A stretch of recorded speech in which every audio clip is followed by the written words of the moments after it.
Hey there, guys. It's 9 o'clock on the East Coast. Well, a little bit past 9 o'clock. 6 o'clock on the West Coast. I'm on the East Coast. I'm tired. Long day of flight today.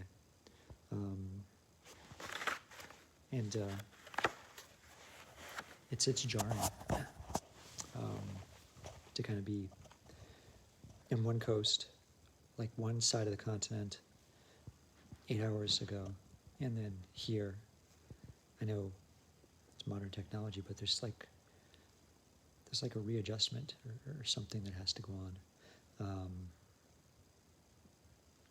especially in being such different environments. Like where I was a lot noisier. There were people around. It was an apartment. There were people above. They had a dog.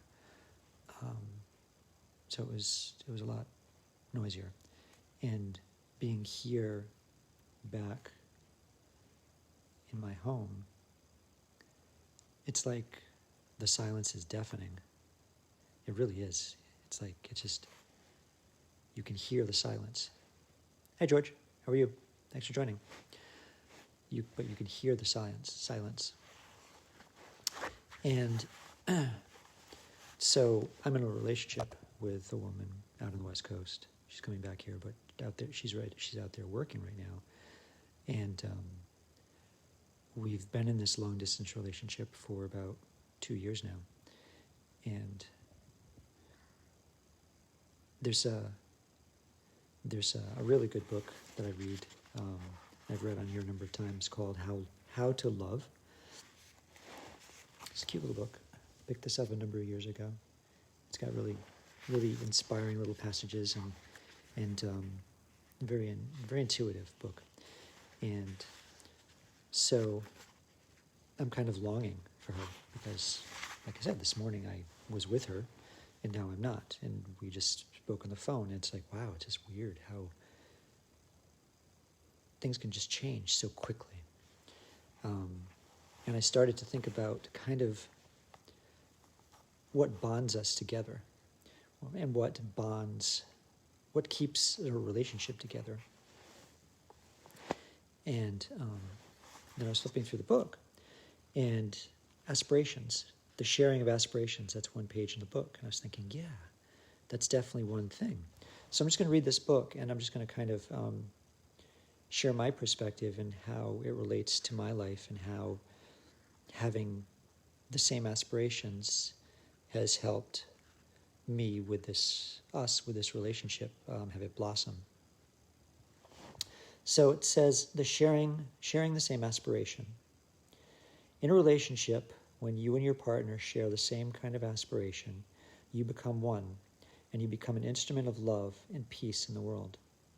You begin as a community of two people, and then you can grow your community.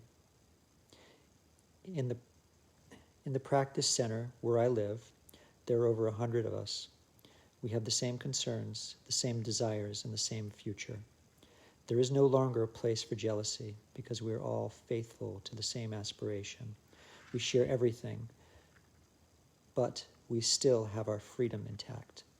Love is not a kind of prison. I love that. Whoops, I can't see it. Love is not a kind of prison. True love gives us a lot of space, which is really, really good because, like, I was in a long-distance relationship in college, and I ended up marrying the woman. And that wasn't as long as this. It wasn't a continent away. It was about 3 hours away. But it was different. It was then, as I can recall, it was a long time ago, but as I recall, it was a neediness to it. There was I have to have you. There was more of a longing. There was a loneliness, like you complete me kind of thing. I can't stand on my own type of energy to it. And that's not healthy for any relationship, whether it's long distance or, someone's right down the street from you.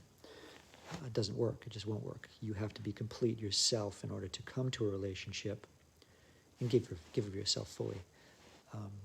So in this particular relationship, we're even farther away, a continent away, West Coast versus East Coast. And one of the things that really drives us is, like I said, the aspirations. We have similar aspirations about life. We come from totally different backgrounds and different places.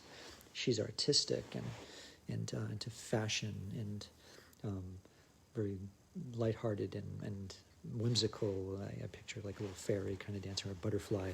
That's kind of her personality when she's in her element.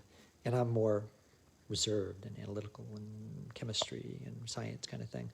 So we're totally in different mindsets, but it works because we've set the same kind of aspirations about what we want in life. And together we're making it happen. So where it talks about, so there's no jealousy, and there's no, it's not a prison. Like relationships can feel like prisons if you do not allow the other person to have their freedom, but yet have similar aspirations. And you have to allow the other person to have freedom. And you have to have freedom yourself. It all starts inside of you. So if you don't feel like you're free, this actually ties into what I was talking about a few days ago out on the beach down in Orange County. If you don't, and it was sparked by an article I read about David Watts, who was talking about freedom. And so if you don't feel like you are free, then you can never give freedom to somebody else, because you're all in that bondage, because what you feel and believe inside is what you project out. So, yeah, and where it says true love gives us a lot of space, it really does, because you're just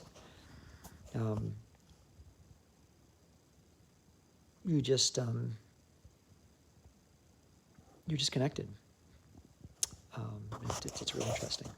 And it's not just an intellectual connection. It's not just there's a physical, spiritual thing kind of going on with this true love. And I believe this is true love. I believe you can make true love. The only way you can have true love is not by going out and finding the perfect person, because there is no perfect person. You're not perfect. Nobody's perfect. Finding true love is finding someone who's kind, generous, loving, cares for you, cares for himself, and you do the same thing. And then you hold on to her. Because there's so many, like when I got divorced and I was in the dating pool and I was on Match and Tinder and things like that, I likened it to like a candy store where you have all this candy out there. Look at all the candy you have. Oh, amazing candy. And you only have like a penny, and so you can't afford any of it. It's not real. It's not real.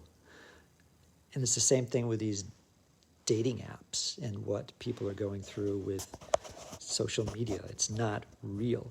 Real is connection with a real human being, talking, communicating, arguing sometimes, loving, sharing, laughing. It's not real on these apps. So what's real is feeling and communicating with someone honestly and genuinely and connecting.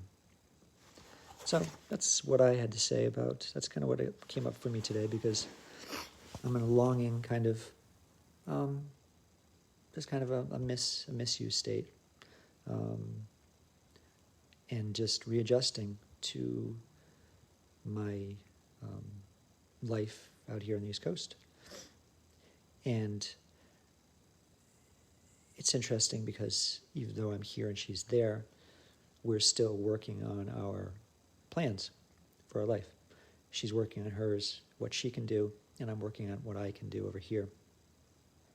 So we have those common goals and those common aspirations. So that's what came up. So hey, George, thanks for watching. Do you have any questions or any thoughts about it or perspective or anything like that? about sharing the same aspiration with someone? Okay, well, thanks for watching. Anybody who sees this and appreciates it, please like it, please heart it, and please say hashtag replay if you saw it. And I appreciate your comments. And whatever kind of comes up when you see this. Hey Pat, what's going on? I'm just getting off. I'll get to that book. Oh yeah, great book. Yeah. Did you buy it?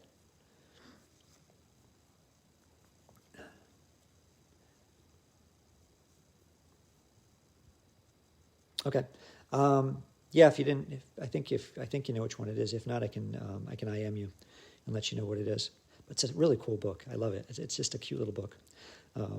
I ran into it, years and years ago when I was up in Boston, when I used to take Mia up to go to the Nutcracker, to see the Nutcracker, and I was just in South Station, wandering around, and there was a little bookstore, and I found the little book, and it just kind of drew to it, and I was like, oh, this is kind of cool. So, yeah. Okay, so I'm getting off. Just got back from West Coast, and I'm beat, and I got to get some sleep. And there's no heat in the house because I turned it down. So I'm warming in front of the fire right now, trying to warm up. Because my bed right downstairs is like hard as a rock, because the house was 60, and it's one of those, it's a Tempur-Pedic, so it responds to heat. So it's a rock, because when it's cold, it gets hard. Thanks. So I might sleep down there. I don't know. I might just. It's funny because the first time I when I first bought the bed, and then we went away. This is way back with my ex-wife. We went away and went on vacation or something, and came back and had turned the heat down, and like I wasn't really aware that it would be as hard as it was. So I jumped on the bed and like, boom, it was like hitting a rock. So yeah, it's cold. So I might just sleep up here tonight. We'll see. All right. Well, thanks. And I will talk to you later.